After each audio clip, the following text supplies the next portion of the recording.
To beat as far as creativity is concerned will have to be Fabian. No, Alex. Is it Alex? I still think you. But anyway, thank you. There's some very creative people here. And today we have a very special guest, and that is Ted. And when you hear Ted talk, you can possibly guess his accent, I hope. It's not Australian, it's not South African. Okay? Definitely not American. So, Ted, without any further ado, I'm going to hand it over to you and enjoy it.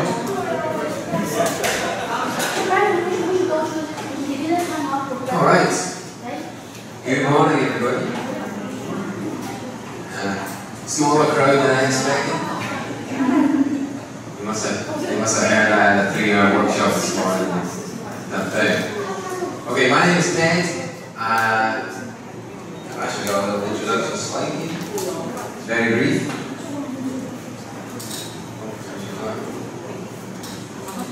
My name is Ted Brown. I'm from Edinburgh, Scotland. I work in John County. I know Chris is going to John and you're going to John too.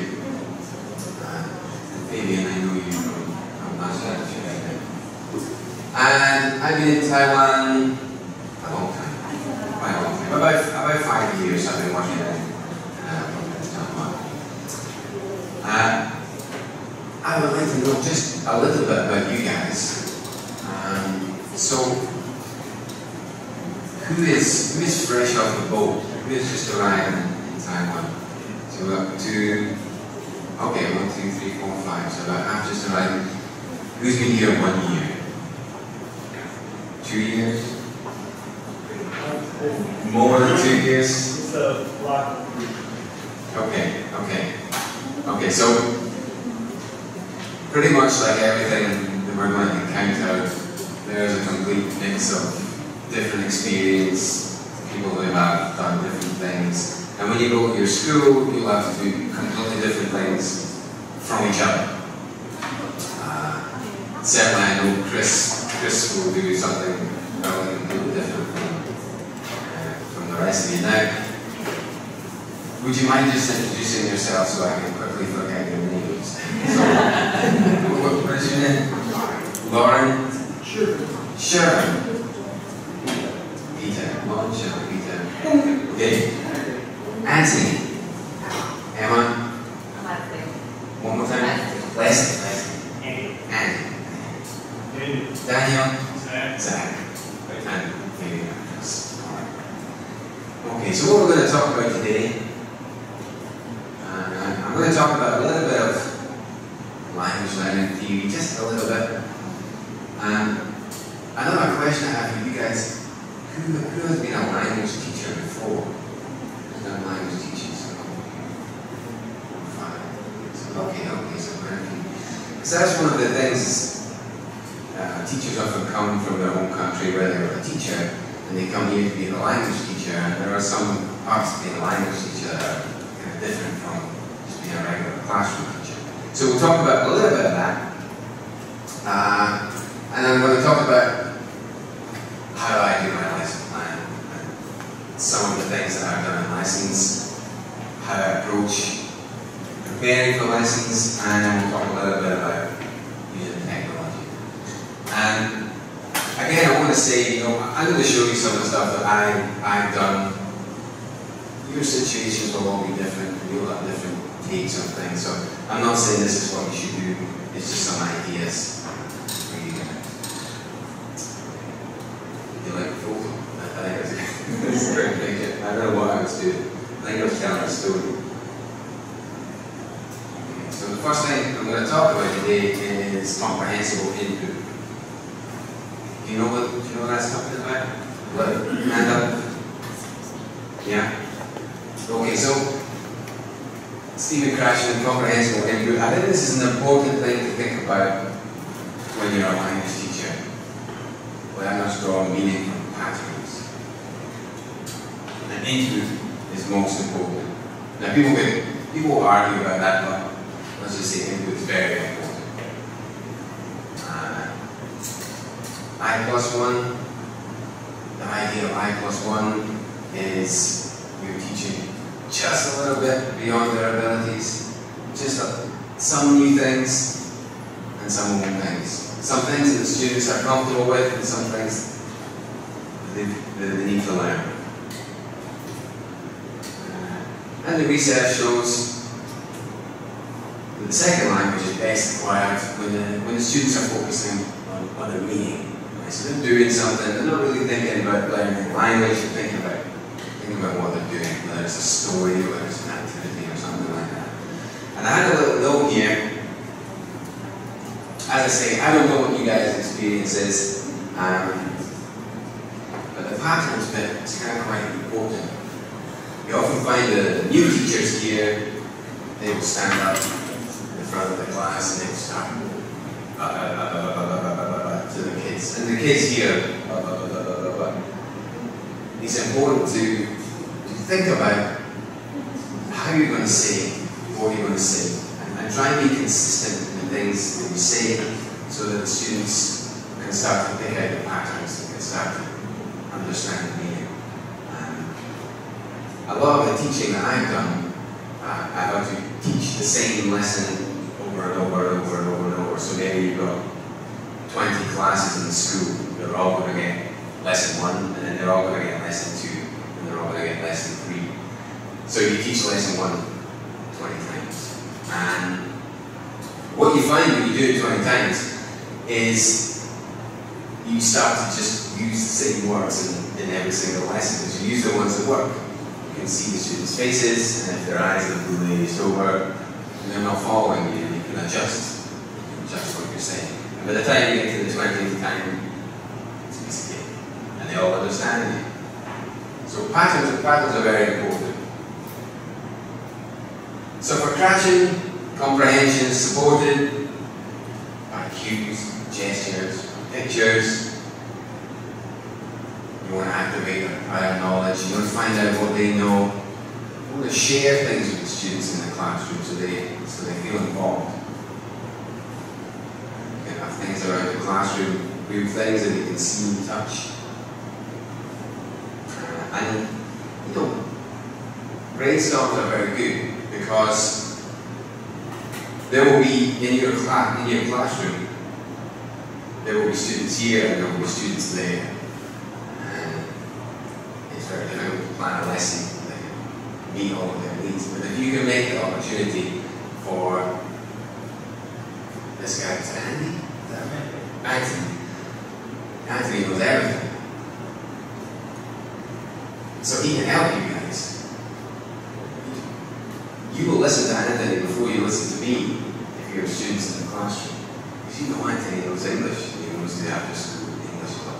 So it's good to use those students, and it's good for those students too. They have a bit of responsibility. So using brainstorming, get some ideas, get to share ideas with the group. And this gets students thinking about the topic that you're going to be talking about. Okay. The other thing is effective factors. I think this is super important. Okay. This is, in a language classroom, one of the most important things. The effective filter is a barrier to acquisition. If they're nervous and they're anxious and they're worried, they're hoping you don't pick on them and force them to speak. They're not going to be learning. It's a barrier. When it's up, they're not motivated, nervous, worried. You want to find a way to bring it down so they're happy and they're ready to learn. They want to learn because they want to be one of the ones that's getting the answer to the question or taking part in the game. So your goal, really with your lessons and your classroom layout and everything, is to try and make the kids feel comfortable and happy, and then they're ready to learn. Yeah, I put this picture in. When I started in my class, it looked like this. And actually I had those kind of horrible wooden desks as well. And they were like the worst chairs and desks in the whole school. Where they go to the storeroom, drag them out, and nail them back together. And if you wanted to make groups, shuffle the chairs around school for a while. Actually, the first year I said we need new chairs and tables. The second year, I said chairs and tables. And I felt, when the kids walk in my classroom and it looks like that, immediately their mindset is, this is cool, this is fun, this is interesting, different, whatever. The feeling when they walk in and see this is completely different, I think. The main factor for me was sometimes I had to sit in meetings in the classroom, sit on these bloody chairs. Joking. After about 20 minutes, you know, you can hardly feel you're behind. So I thought, it must be just as bad for the kids.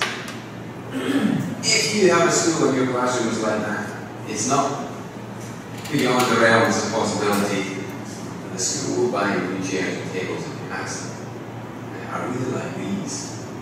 I kind of want these.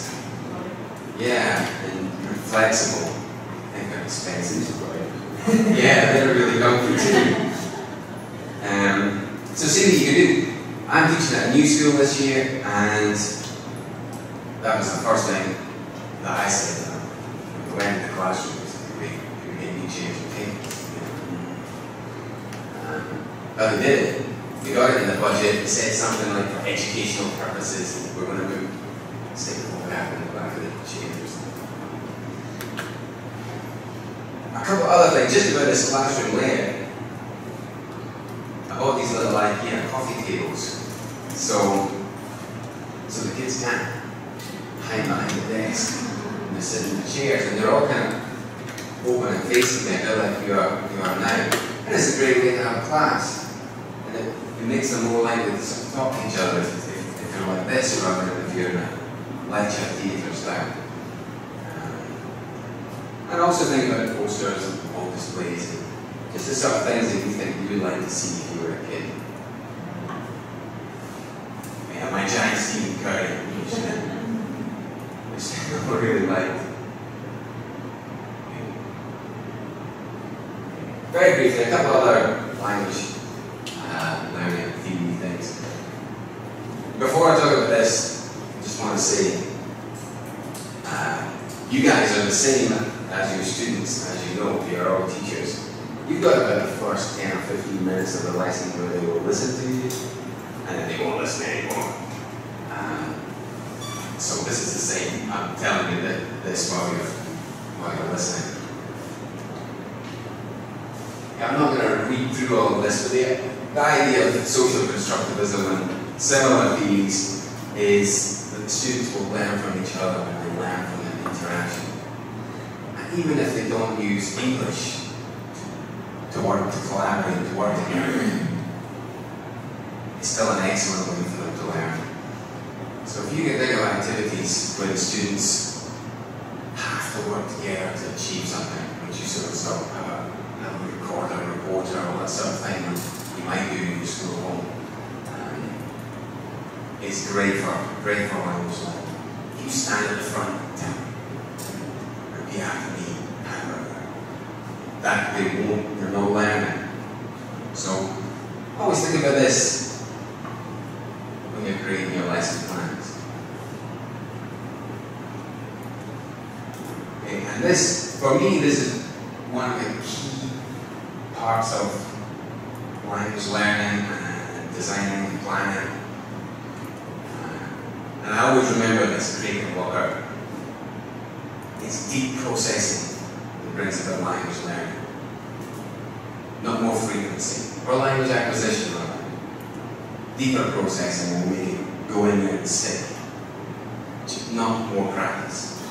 Okay? No repeat after me over and over and over. It doesn't go in. I have a son, he's 8 years old.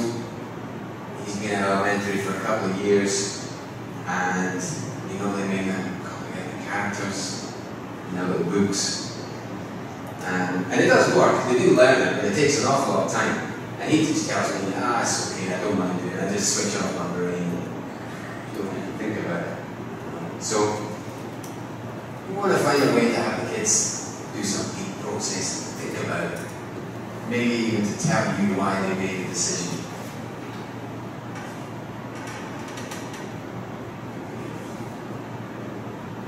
So I have a couple of quotes here, you can just read these ones. And if anybody has any questions or any points they'd like to make, feel free. Yeah, feel free.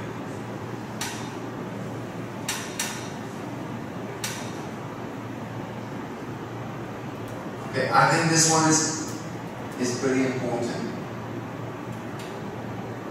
And this might be one that you have to have a little bit of a battle with your local teacher. Because the local teachers here, they really love you to force the kids to speak. Say something.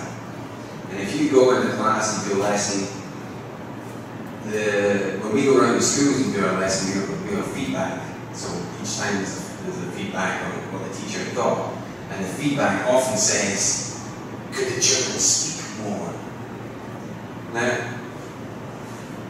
forcing them to speak is not productive and it's not effective. But you should provide plenty of opportunities for them to speak. So if they want to have a go, yeah. Yeah, that's the journals. They always say you're supposed to have the students create the language and use it and then influence it. Like they do the groups, so they'll do a project and then they'll give a speech, so they kind of taken a language and used it and made it their own.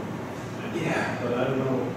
Sometimes I get groups and it seems like they just talk Chinese. They just talk in Chinese, yeah. They just talk Chinese. But if their end product is in English and they have made it themselves, I think it's okay. But yeah, I take your point. At some stage you've got to speak. And for all the encouragement in the world, there will be some kids who dare not to say anything. But I still think with those kids it's better to provide opportunities. Yeah. I think there might be a cultural difference between the Western mind and the Taiwanese mind. Because I noticed in Taiwanese, like you said, maybe they don't want to talk. That it's part of their culture not to sort of show off in a way or Yeah. extra. But then, like you say, when they have to produce the presentation, it comes out, you know. Yeah, they've got it. They've got it, you know, but it's not like this. I've actually taught where there's been some foreign exchange students. One was from Germany, loved talking, you know, and Taiwanese didn't love talking. But when it came to the presentation, the Taiwanese students, they improved their presentation in English. Yeah. And then the German, it was, you know, loud mouth, you know. So there's a bit of, there might be a bit of a cultural difference there as well. They won't tend to, like you guys have just, two of you have spoken up, and I thought just put his hands up. I've done so many workshops in Taiwan, and nobody ever says anything, really. And it's cultural. They're not being rude and they're not being shy, they just don't want to pop their hand up. So yeah, I mean, I think there's a bit, you know, of an element of silent period where lots of them are just happy to listen. And if they were push came to shove, they could say it, but they don't want to say it, they just want to listen. So, I'm not saying you can't. Yeah? Cecilia? I was just going to say, I had a student in the U.S., I taught ESL in the U.S., and I had, all my students had to kind of like produce little projects where they present them to the whole class, and I had a student that she would not talk, or she would talk, she'd like walk up and she'd whisper in my ear. She was really afraid of making a mistake. And so I told her one day, I'm like, can I film you? Can I film you doing it? And then I presented it to the class that way. Everyone, all the other kids freaked out because they thought she couldn't talk. Because they thought, like, not even that she couldn't speak English, they thought she was mute. Because she just didn't speak ever. Yeah, in any class. So, and I told her, like, she doesn't have to do that. She doesn't want to. She was just, I'll do that. And she presented, and that really helped her then be able to do it later. And she got like a little louder, and then she was able to do it with the rest of the class. So that was really neat. But I had to go back to second grade at that point, and I told like her K4 and K5 and her first grade teachers, and they were like, she didn't talk. I'm like, yeah, she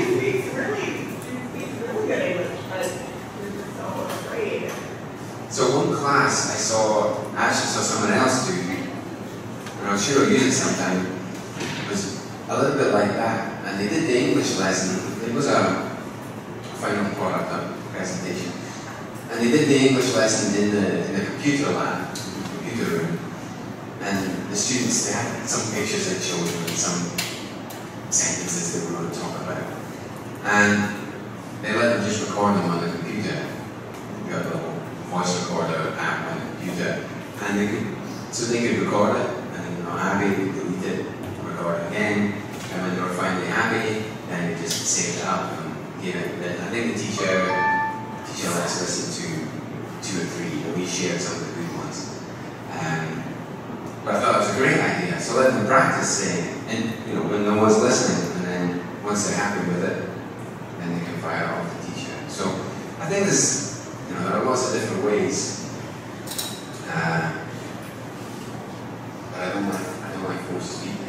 I'm in a game-based classroom, and I operate strictly no say, no play. And So they want to say it because it's a game, right? They want to say. So I'm a little confused as to how forced to speak. I force the kids to speak because they want to play a game. But that's kind of different from forced, because I think games is the best way to encourage us. And I play lots of games. And if you want to play, you got to speak. And you'll find even the kid, the kind of naughty boy who just wants to muck around, even he will say something to take part in the game, right? So that was actually the very next thing I said was games are a fantastic way of getting kids to speak without forcing them, without giving them a role play and telling them to come up here and do a meaningless role play with a friend. Play a game and you have that kid in the back of the class go, basketball! Just to get that answer so the team gets the point. So yeah, that's a great point. It's a great point. And you should think about games. We'll look at some games later too. You can give some tips. Okay, so briefly in summary, let's try to have meaning. Try to make the interactions realistic. Purpose is another word you can put in with those 3. Meaning, realistic, and purpose. Okay? Kids don't feel they're doing it for no reason. So if they've got to talk, they've got to write, they've got to make something, make it for a reason. Make there's some like an information gap. Okay, we can go further than that. Over-affecting factors, super important. Have groups, have cooperation. So many classrooms I go into and I just rows of desks. If I go in, they say to the teacher, right, we need to make these rows of desks into groups. I don't know how you do language learning in rows of desks. And as we're saying, participation can be as simple as just saying a word. Okay? You should try and get challenge for the strong students and support for the weaker students. They know who they are. They know who they are in the class.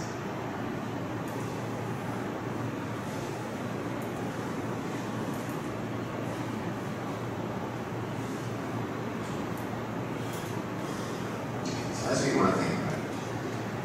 And the last thing I'm going to talk about in this part, because we've been doing a lot of it last year, is stories. I enjoy reading stories to the students, and they really love listening to stories. And there's a mountain of evidence that says that stories is an excellent way of introducing language to the students. Let them hear realistic language that's not convoluted for textbook purposes with the right tenses and correct vocab and things. The research says that the human brain is kind of wired to learn things through stories. With emotion and meaning all tied up in words. So I love reading stories to them. suggest to you that it's an excellent tool for language learning is reading storybooks.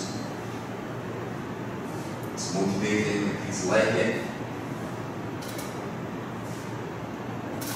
And this is a small quote, but actually I've read a lot of the evidence of this. And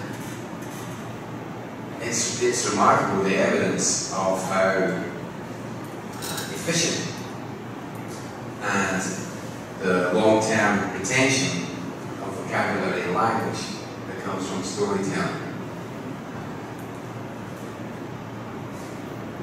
And this is a good word. I'm sure that the studies here somewhere if anyone wants to see it. The words retained, the words acquired through listening to stories is far superior to memorizing lists of words. And I think I've got a little, I've read this. I read this after I'd done a lot of research, and this kind of summed it up for me.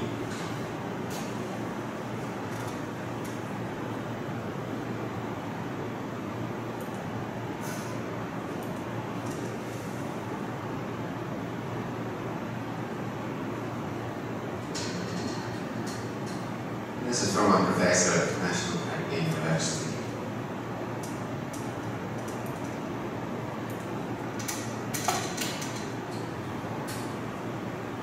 So, yeah. So, you want to read a story with vocabulary, a certain amount of vocabulary before they can, like you said, they have to have a certain knowledge base and step up to the unknown. Yes. How do you establish that they have that knowledge base? You gotta choose the appropriate book. I think it's the first thing. And if you're starting at a very low level, then the appropriate book will be quite simple. I like to, it takes a bit of work, but if you scan the pages in and then you can stick it up in PowerPoint and you have this great big picture and the words on the screen at the same time as the reading. And if you consistently do that, they will gradually come up to beat it. However, I have stood in front of a class and thought this is going to be a fantastic story and read it to a bunch of blank faces because it just couldn't quite get hooked in. So the key to that, I think, is looking at the cover, asking questions, and having little points in the story where you stop and check understanding. Maybe use your assistant teacher to do little translation checks during the story, clarification just to make sure that everyone's keeping up. So you were basically talking about elementary here. Yes. What is actually required to stories. Yeah, everybody likes stories. I did a fair bit in junior high last year, and I daringly took some of my elementary stories to junior high, and they liked it. They liked it. I didn't really think they would, but they do. Picture books, put them up on the screen, possibly approach the story in a different way with the older kids, but they still like to listen to the story. And I guess it beats writing down lists of vocab or something as well, so they think they're not really doing anything, but in fact they're listening to authentic language, story form, but it's definitely trial and error. You need to try different stories and see what works well. I will show you a couple of stories later, so say how I approach doing it. What was this one about? Yeah, okay, so the basic idea of this is hopefully you can have your lessons such that the kids, they're not really thinking about learning, they're just thinking about taking part in the lesson. They're going to listen to the story, they're going to do the activity, they're going to play the game. And for you as the teacher, you've got some objectives in that lesson, but they don't necessarily have to be explicit for the kids, or the kids don't have to be thinking about that while they're doing the lesson. They can just be taking part in the lesson, using the language they need to use, and enjoying it. Okay, so on the topic of stories, a couple important studies. So this one established partnership between storytelling and independent reading. So if you read stories to them, the students, they're going to want to read too. Maybe it sounds a little bit far-fetched, but say, I read a good story book, a good picture book to you guys, and then I've got my little library wall there, and that book is on one of the shelves.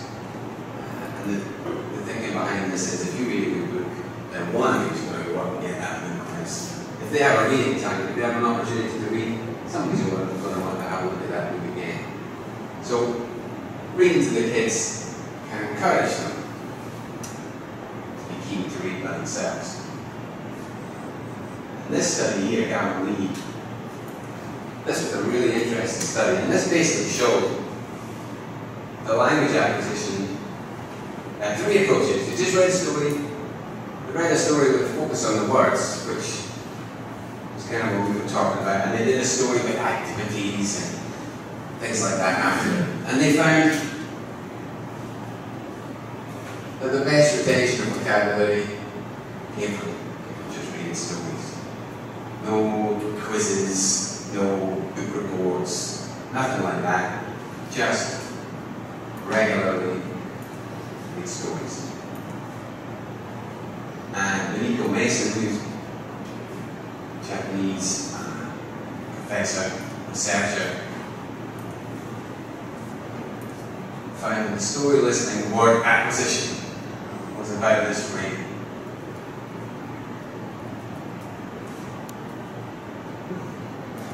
Now, if you read a book every day to your kids, then they're going to get a lot of words just from listening to those stories, and it only takes a little bit of time. Other studies, in a free reading group, I believe that Father McNeil was naughty boys class. You know, the kids that were struggling in their regular classes, and they just did free reading, and the results were far superior than the rest of the class after a couple of years.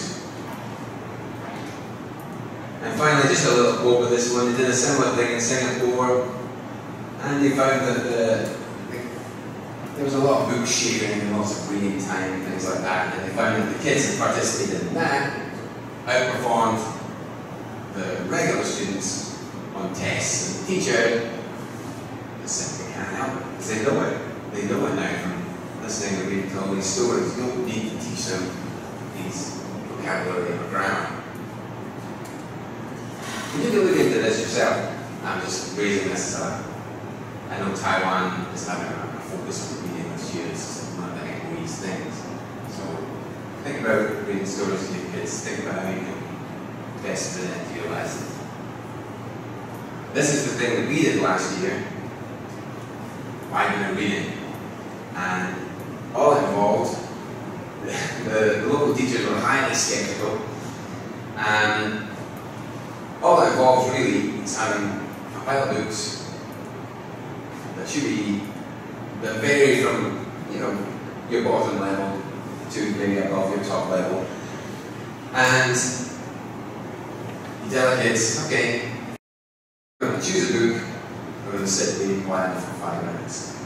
And that's it. Down to go, whatever way you want to organize it, they all go off, choose a book, go back to their seats, put the timer on, 5 minutes.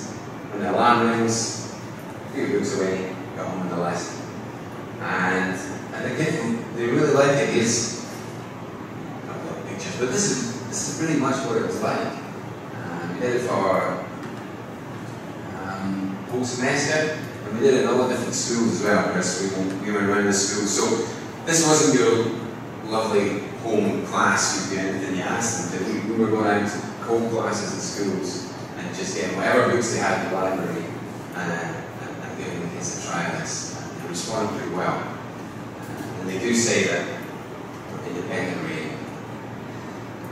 They say, if I tell you you need to read this book, that will be the last book you ever read in your life. Okay? But if you get to go and choose one that you fancy, or even better, if your neighbour takes the one that you fancy, you want to get that one next time before then. This is something else you can try. We're going to run this year. We've got little trolleys with books on them so we can shuffle them around the classrooms. It only takes 5 minutes. Altogether, it takes 7 or 8 minutes to get your class. So you can see you can make that your budget. Now, what I think I'll do, because the boss at the moment, and we'll take a little break for 5 minutes. And then after the break, we'll look at a little bit of lesson planning and stuff, things like that. Okay?